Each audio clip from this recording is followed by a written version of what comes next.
Okay. It's gonna be a little quiet today. It's a little late. Been procrastinating, I guess. But we're covering what I started with when I did my first few videos. I didn't put them on this one. They were very short. They covered some things. I was still kind of like understanding and learning. So now that I have this again, when I say lager, it branches off to Pilsner. Pilsner's really the original way to make it. For me, I always see those have more colors. Everything I look up, oh, they're lighter. Like, no, every Pills I had was brown. It was a little darker. It wasn't just because of the malts. Traditionally, they get put in a barrel. Barrel is the beginning of fermentation before we really were able to form steel the way we needed it all the time and make it, lighter, quicker, last longer, all that stuff. Stainless steel wasn't around. Iron was a big thing for a while, and iron was very bulky. They mostly just casted half the time, and it was strong, but if it broke, it was a pain. Now with steel, you have machinery that helps. You can change the type of how much carbon you want in it, so it can be stainless steel all the way to just super able to not rust, but it will get this antique look on it, which it varies. With food, you don't want that stuff. So for me, I'm covering the Pilz on live oak, and that's what brought this up. Lager usually is going to be in steel most of the time. They both use the same similar yeast where it's bottom fermenting. It has to be cold. Apparently lager, you can do it at colder temperatures.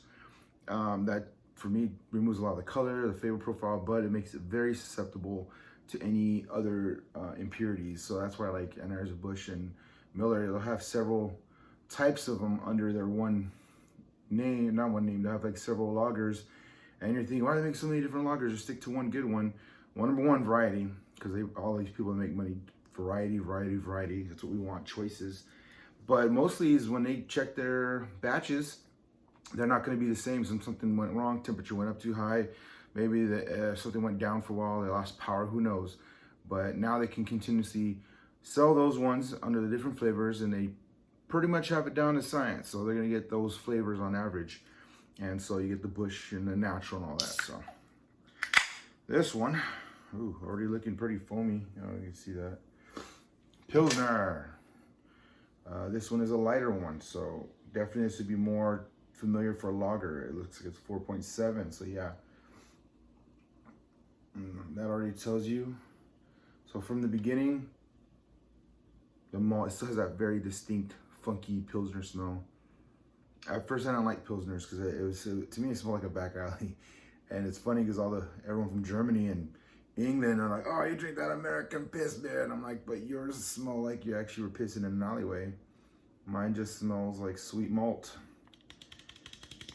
They're just different beers for different purposes. So a lighter one shows probably steel, and the malt was not toasted at all. So those two can be factors. Definitely has that beautiful malt smell, but I get the yeast Pilsner because I brought it up to somebody who was in beer. He was, putting up the display, but he was one of the managers just checking everything from Favorite Brands or some, not Favorite Brands, Benny Keith, and he was like, oh, you probably don't like lager yeast. And I'm like, lager yeast? I thought Pilsner was totally different, but no, they're both lagers. So here's to you who don't like regular lagers, they don't have enough flavor. This is it right here. Yep. Has that funky background. This one has a little more hoppiness to it, so it has a good amount of bitter.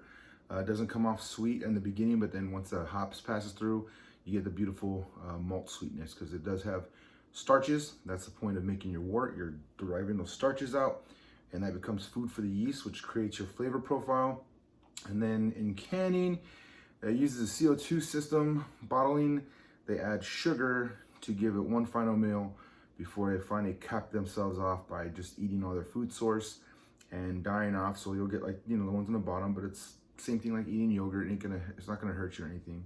Like the kombucha has it, and they tell you not to drink that crap. It's called the Mother. I swirl it up, and I don't know, I just like it. It's weird stuff. Oh, very golden.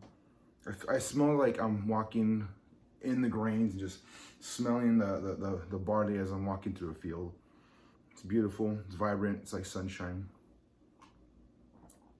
So yeah, definitely crisp, malty, lingering bitter, and then that little finish of sweetness just from the natural process of using the barley.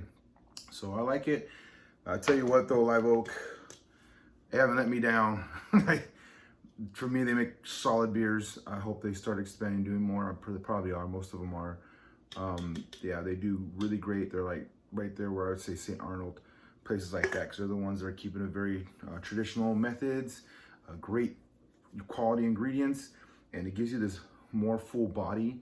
So even though it's a Pilsner, it's not feeling light. It feels a little heavier, a little richer, a little deeper, and more enjoyable. And so hopefully that's a beer you're looking for.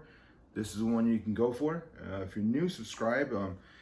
If you've been here, just let me know if you had it or not. I guess I got one guy who's in Louisiana and he's not getting half these beers. They're not accessible. But if he saw them, he would get them because he's a beer enthusiast and he enjoys trying different beer.